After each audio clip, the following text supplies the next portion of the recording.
Interdit-il de tourner à gauche? Non. Il précise qu'on ne peut pas tourner à gauche en restant sur cet axe.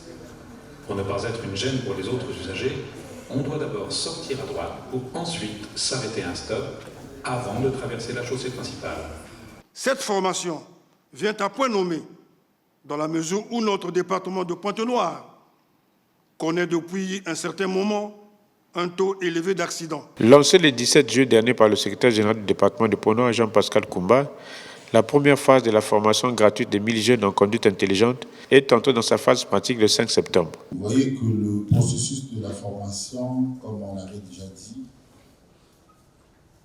lors du lancement, que c'était une formation en conduite intelligente, une formation qui doit vous permettre d'avoir beaucoup de connaissances, une formation dont on devrait vous transmettre beaucoup de savoir-faire, transmettre l'expertise et aussi les savoir-être.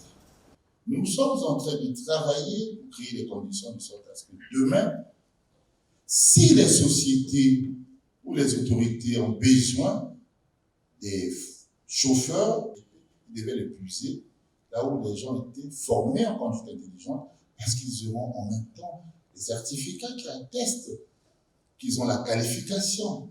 Cette formation organisée par l'Association des logiciens du Congo, en partenariat avec le centre Trenmar, est axée sur les enjeux et perspectives de la conduite intelligente. Après plusieurs semaines de cours théoriques en conduite intelligente, les apprenants abordent la phase pratique pour traduire en actes les enseignements reçus.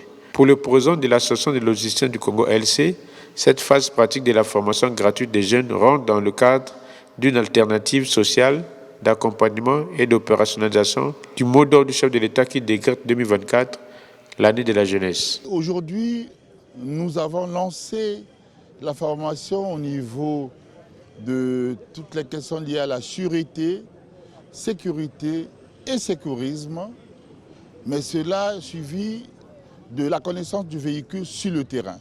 Donc vous constatez que les apprenants sont sur le terrain en train déjà de commencer à toucher du doigt la réalité pour voir ce que c'est que le véhicule, la connaissance du véhicule, avant justement qu'ils puissent se mettre sur la voie dans le cadre de la circulation. Ils vont apprendre donc le créneau jusqu'à ce qu'on aille effectivement vers le test pour effectivement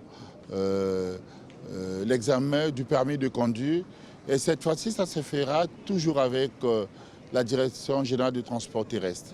Donc vous comprenez bien que nous sommes déjà en phase avancée de notre projet sur la conduite intelligente que nous avons lancé pour effectivement être en phase avec l'année de la jeunesse décrétée par le chef de l'État, que nous, au niveau de l'Association des logisticiens du Congo, qui a lancé cette formation en partenariat avec le centre Trenmar, la DGTT, nous avons pensé qu'il fallait aller vers effectivement une décennie de la jeunesse.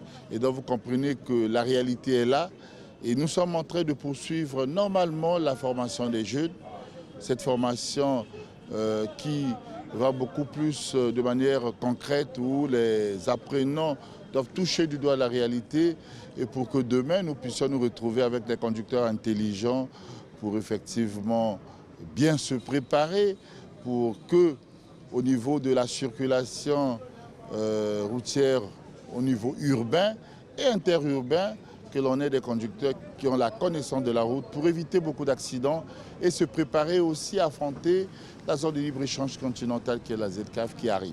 Les apprenants n'ont pas manqué d'exprimer leur satisfaction pour cette seconde phase qui renforce leurs compétences en conduite intelligente afin de contribuer à réduire les accidents de la route. Sorti de ces cours, ce que j'ai retenu premièrement pour la conduite intelligente, les 3 S, la sécurité, le sécurisme, pour moi ça a été bénéfique. J'ai retenu que non, être au volant n'est pas juste conduire, être d'abord primo intelligent au volant et avoir la maîtrise du volant et être prudent aussi au volant. C'est un cours qui est très bénéfique déjà, du fait que nous avions appris à conduire non seulement dans notre ville, mais nous pouvons également conduire partout dans le monde.